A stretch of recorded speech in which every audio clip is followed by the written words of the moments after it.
আওয়ামী লীগ নিষিদ্ধের পক্ষে নই। জিএম কাদের, আপনি আওয়ামী লীগ নিষিদ্ধের পক্ষে থাকলেও কি না থাকলেও কি, আপনার পক্ষে থাকা না থাকায় তো যায় আসে না।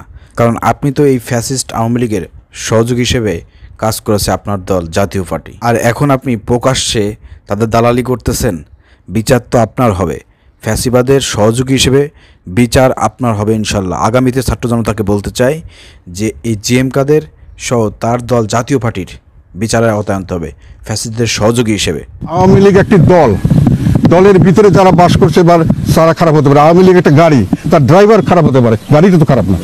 দর্শক, আওয়ামী লীগ নিষিদ্ধ হওয়ার পরে এখানে জিএম কাদের সে যুক্তি প্রমাণ দিয়ে বলার চেষ্টা করতেছে যে আওয়ামী লীগ একটি দল, তাদের চালক খারাপ হইতে পারে। মানে আওয়ামী লীগ একটি গাড়ির মতন, তাদের চালক খারাপ, আপনার চালকের বিচার করেন অথবা চালককে বাদ দিয়ে দেন, কিন্তু গাড়ি খারাপ হইতে পারে না, তার মানে আওয়ামী লীগ খারাপ হইতে পারে না।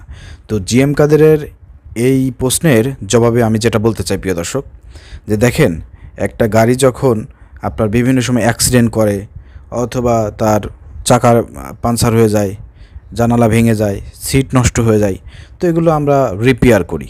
গাড়িটাকে বারবার রিপেয়ার করা হয়, যতবারই গাড়িটা মানে হয়ে যায় ততবারই রিপেয়ার করা হয়, ঠিক আছে। কিন্তু এত বারবার রিপেয়ার করতে করতে করতে লাস্টে কিন্তু গাড়ি কিন্তু অকেজ হয়ে যায়। গাড়ি কিন্তু চালানোর মতন কিন্তু কোনো সুযোগ থাকে না, চলার মতন কিন্তু পরিবেশ পরিস্থিতি থাকে না। গাড়ির ফিটনেস, গাড়ির বডি বলেন, একসময় কিন্তু এটা কিন্তু দুর্বল হয়ে যায়। তখন কিন্তু ভালো ড্রাইভারও যদি আপনি দেন, সেই গাড়ি কিন্তু চালাইতে পারবে না।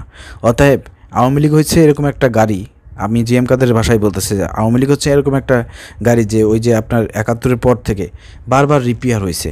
আপনারা জানেন যে ৭১-এ মুজিব ক্ষমতায় আসার পরে সে কীভাবে গণহত্যা পরিচালনা করেছে, জাসদে ৩০,০০০ মানুষকে হত্যা করেছে। নিজের দল আওয়ামী লীগকে নিষিদ্ধ সহ বাংলাদেশের যত রাজনৈতিক দল ছিল সমস্ত রাজনৈতিক দলকে নিষিদ্ধ করেছে। এরপরে আপনার বাকশাল কায়েম করেছে, একতন্ত্র শাসন কায়েম করেছে।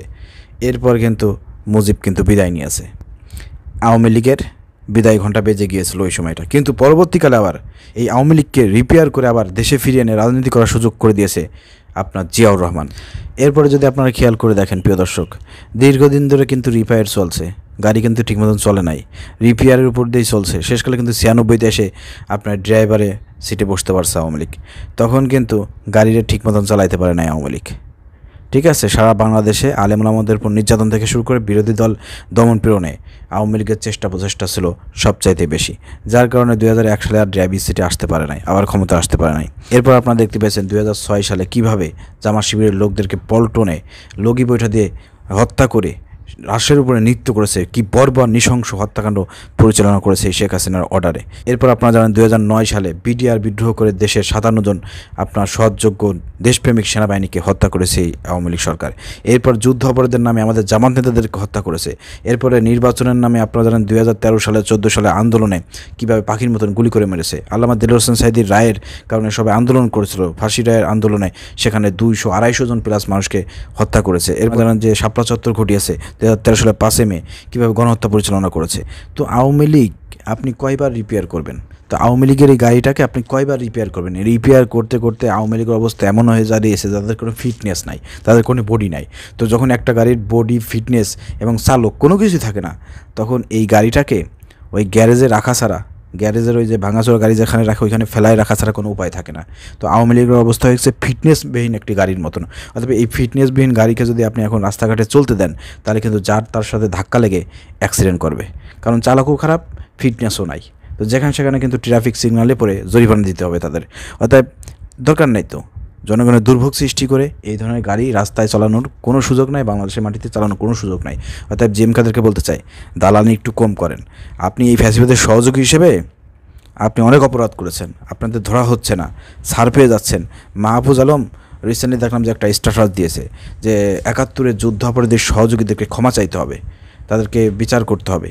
আরে মাহফুজ আলম উপদেষ্টা, তুই তো অনেক বাইরে গেছিস, তোর কথাবার্তা তো উপদেষ্টার মতন লাগতেছে না, মনে হচ্ছে তুই আওয়ামী লীগের ভূমিকায় অবতীর্ণ হয়েছিস, রয়্যাল এজেন্ট হিসেবে হয়তো তোকে নতুন নিয়োগ দেওয়া হয়েছে। তোকে বলতে চাই, যদি যুদ্ধ অপরাধীদের সহযোগী হিসেবে যদি জামাতকে ক্ষমা চাইতে হয়, আরে বেটা আওয়ামী লীগ নিষিদ্ধ করছিস, তোর বাপ এই যে জিএম কাদেররা এবং তার যে দল জাতীয় পার্টি বিগত ১৭ বছর ধরে ফ্যাসিবাদের সহযোগী হিসেবে যে কাজ করছে, ওদেরকে কেন নিষিদ্ধ করিস না?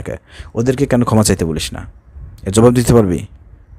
তো প্রিয় দর্শক, ৭১-এর যুদ্ধ অপরাধী কারা, সহযোগী কারা, এটা দেশের মানুষ ভালো করে জানে। কারণ আওয়ামী লীগ সরকারের আমলেই কিন্তু আওয়ামী লীগের মুক্তিযোদ্ধা মন্ত্রণালয় থেকে একটি প্রকাশ করা হয়েছিল, তালিকা প্রকাশ করা হয়েছিল যে আপনার 71-এ কারা আসলে যুদ্ধ অপরাধীদের সঙ্গে জড়িত ছিল, কোন দলের লোক সবচেয়ে বেশি ছিল। সেখানে কিন্তু আওয়ামী লীগের লোকের নাম বেশি এসেছে, প্রায় 8,000 থেকে 9,000। বিএনপি আইসে 1,000, আর জামাত ইসলামের মাত্র কয়জন, 30 থেকে 40 জন। তার মধ্যে সবাই বেশিরভাগই মারা গেছে। যাদেরকে যুদ্ধ অপরাধীদের সাজিয়ে হত্যা করা হয়েছে, ফাঁসি দেওয়া হয়েছে, তাদের নাম এই লিস্টের মধ্যে নাই। অতএব কারা আপনার এই 71 যুদ্ধের সময় রাজাকারের সহযোগী ছিল, যুদ্ধাপরাধ করেছিল, সেটা কিন্তু আওয়ামী লীগের মন্ত্রণালয় থেকে তালিকায় ফাঁস হয়ে গেছে। অতএব এই তালিকা দেখার পরেও যদি তোদের লজ্জা না হয়, এরপরে যদি জামাতকে যুদ্ধাপরাধী দল বলিস, এখানে জামাতের কোনো যায় আসে না।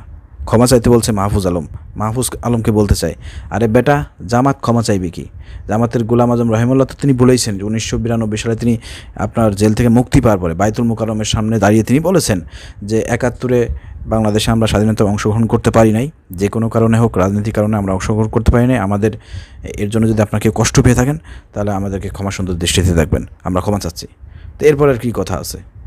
জামাত ইসলাম তো কোনো অপরাধ করে নাই, তারা ওই সময় নীরব ছিল, অথবা তারা শান্তিরক্ষী বাহিনী হিসেবে গোলাম আজম রহিমুল্লাহ নিজে আরও মুক্তিযোদ্ধাদেরকে, তাদের পরিবার সন্তানদেরকে যখন ক্যান্টনমেন্টে ধরে নিয়ে যেত, পাকিস্তানি ক্যান্টনমেন্টরা ধরে নিয়ে যেত, তখন তাদেরকে সেই ক্যান্টনমেন্ট থেকে বাংলাদেশের মা বোনদেরকে তাদেরকে সেখান থেকে রক্ষা করতে গোলাম আজম রহিমুল্লাহর কমিটি, শান্তি কমিটি, তারা সেখান থেকে তাদেরকে সারিয়ে আনতেন, নিরাপদে বাসায় পৌঁছে দিতেন, নিয়ে আসতেন। এরকমভাবে অনেক ভালো ভালো কাজ করেছে। আপনারা জামাতের এই 50 বছরের কর্মকাণ্ড দেখে বুঝেন না বাংলাদেশে যে জামাত ইসলাম এই বাংলাদেশে কী চায়, তারা কীভাবে মানুষের উপকার করে, মানুষের পাশে থাকে। তো 71-এ মানুষের পাশে ছিল, কিন্তু এই আওয়ামী লীগ দীর্ঘ 17 বছর ধরে এই ট্র্যাম্প কার্ডটা খেলে জামাতকে তারা শেষ করার চেষ্টা করেছে, কিন্তু আওয়ামী লীগ পারে না। আওয়ামী লীগ শেষ হয়ে গেছে, আওয়ামী লীগ নিষিদ্ধ হয়েছে। তো মাহফুজ আলমকে বলতে চাই, তুমি যে রাজাকার বলে, রাজাকারের সহযোগী বলে জামাত শিবিরকে গালাগালি করো, মনে রাখো তোমার মা হাসিনা এই যে ছাত্রদেরকে, এই ছাত্র জনতাকে রাজাকার বলে গালি দিয়েছিল, আর এই রাজাকার বলার কারণেই কিন্তু তার পতন ঘটেছে। অতএব তুমি আবার সেই রাজাকারের সহযোগী বলে গালি দিচ্ছ, তোমারও পতন নিশ্চিত।